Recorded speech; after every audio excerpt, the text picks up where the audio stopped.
Cameraman గా ఇండస్ట్రీలో settle అవ్వాలనుకునే వాళ్ళకి ఎలాంటి ఆపర్చునిటీస్ ఉంటాయి, అలాగే వాళ్ళకి ఒక్క ఫిల్మే కాకుండా అదర్ ఏరియాస్ లో ఎలాంటి ఆపర్చునిటీస్ ఉన్నాయనే విషయాలు మనం డిస్కస్ చేయబోతున్నాం.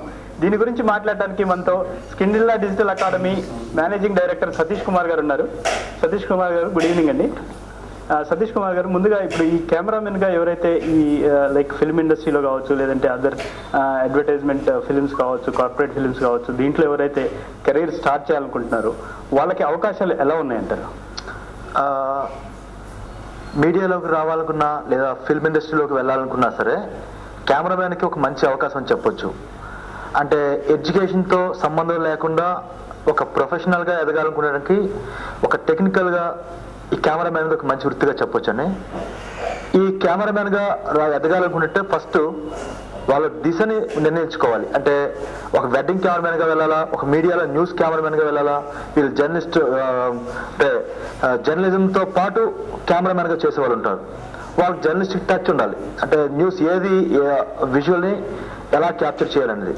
కాబట్టి ఒక జర్నలిస్టిక్ టచ్ ఉన్న కెమెరామెన్గా ఎదగాల అంటే ఇప్పుడు మనం ఓవరాల్గా చూసినట్లయితే ఎట్లాంటి ఆపర్చునిటీస్ వీళ్ళకి ఉన్నాయంటారు? అవకాశాలు అయితే ఇప్పుడు మనకు కొత్తగా వస్తున్న మీడియా కానీ నెంబర్ ఆఫ్ ఛానల్స్ పెరుగుతున్నాయి. ఒక ఆంధ్రప్రదేశ్లోనే కాదు దేశవ్యాప్తంగా కూడా మనకి 2-3 రెట్లు ఛానల్స్ సంఖ్య పెరిగింది. కాబట్టి ఛానల్స్లో ఎక్కువగా అవకాశం ఉంది. అది కాకుండా ఈవెంట్స్, బయట జరుగుతున్న ఈవెంట్స్ కానీ ఫ్యాషన్ షోస్ కానీ ఇవి కూడా ఇంతకు ముందుతో కంపేర్ చేసుకుంటే చాలా పెద్ద ఎత్తున జరుగుతున్నాయి. అది కాకుండా ఇంతకుముందు ఒక కెమెరాతోనే షూటింగ్ చేసే ఈవెంట్స్ అని ఇప్పుడు 5-6 కెమెరాస్ వాడుతున్నారు. అంటే ఆపర్చునిటీస్ చాలా ఎక్కువగా పెరుగుతున్నాయి. ఒకప్పటిలాగా ఒక 2 కెమెరామ్యాన్లతో వర్క్ అయిపోయే పరిస్థితి కాదు. ఆన్లైన్ కెమెరా సెటప్తో ఆన్లైన్ వర్క్ చేస్తున్నారు. తర్వాత స్పెషల్ కెమెరాస్ తెప్పించి హై డెఫినేషన్లో వర్క్ చేస్తున్నారు. కాబట్టి కెమెరాల సంఖ్య పెరిగింది, మీడియా సంఖ్య పెరిగింది, సినిమాలు పెరిగాయి. ఇవన్నీ నేపథ్యంలో కెమెరామ్యాన్ అవసరం ఈ మీడియాకి అండ్ ఫిల్మ్ ఇండస్ట్రీ చాలా ఎక్కువగా ఉందండి. అంటే మీరు ఇప్పుడు చెప్పారు స్పెషల్ కెమెరాస్ కూడా తెప్పిస్తున్నారండి. సో ఎట్లాంటి కెమెరాస్ మనకి ఇప్పుడు అవైలబుల్ ఉన్నాయండి? మొన్నటి వరకు ఎన్లాగ్లో చేసేవాళ్ళు. అంటే బేటా కెమెరా అనేది టాప్ మోస్ట్ కెమెరా కింద ఉండేది. అంటే బ్రాడ్కాస్ట్ ఇండస్ట్రీలో ఒక స్టాండర్డ్ కెమెరా బేటా కెమెరా, సోనీ కంపెనీది. అది బేటా కెమెరాలో షూట్ చేయడం అంటే మంచి కెమెరా కింద లెక్క. బట్ దాని తర్వాత డిజిటల్ టెక్నాలజీ వన్స్ ఈ మీడియాలోకి ఎంటర్ అయిన తర్వాత డిజిటల్ టెక్నాలజీనే బాగా డెవలప్ అయింది.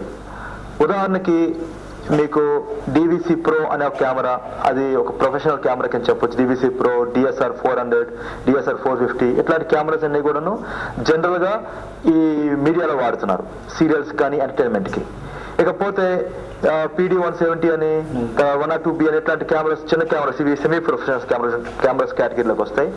ఈ కెమెరాస్ అన్ని కూడా న్యూస్ కోసం ఎక్కువగా వాడుతున్నారు. ఎందుకంటే ఇవి వెరీ పోర్టబుల్గా ఉంటాయి, క్యారీ చేయడానికి కానీ అన్నిటికీ ఈజీగా ఉంటుంది. కలర్స్ మంచి రిచ్ కలర్స్ వస్తాయి.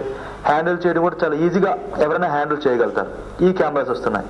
ఇవన్నీ ఒక కేటగిరీ అయితే ఇక మూడో కేటగిరీలోకి వచ్చేది HD కెమెరాస్. HD కెమెరాస్లో P2 కెమెరాలు ప్రధానంగా చెప్పుకోవచ్చు. PT లో 202, 502 అని మోడల్స్ ఉన్నాయి కెమెరాస్.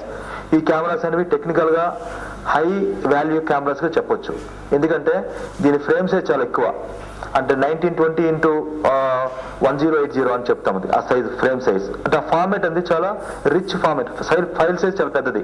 అది ఎంత కంప్రెస్ చేసినా సరే దాని క్వాలిటీ తగ్గదు. ఈవెన్ మూవీగా బ్లోఅప్ చేసినా సరే దాని క్వాలిటీ ఇంచుమించు అదే క్వాలిటీ మెయింటైన్ చేయగలుగుతుంది. ప్లస్ దాని రేషియో 4:2:2 అని, 4:1:1 అని ఆ రేషియోలో క్యాప్చరింగ్ కూడా జరుగుతున్నాయి దాంట్లో. కాబట్టి క్వాలిటీ మంచి క్వాలిటీ వస్తుంది P2లో. అలాగే P2 కెమెరాలకి కాంపిటేటివ్గా ఇంకో కెమెరా సోనీలో వస్తుంది, AVC ఇంట్రా అని చెప్పని. అది పానాసోనిక్ది. సో ఇది కూడా కొంత బెటర్ కెమెరా అని చెప్పొచ్చు. బట్ ప్రజెంట్ మార్కెట్లో మాత్రం HD కెమెరాలో వాడాలి, ఒక కార్పొరేట్ ఫిల్మ్స్ చేయాలంటే మాత్రం P2 కెమెరా మంచి కెమెరా కింద చెప్పొచ్చు అని.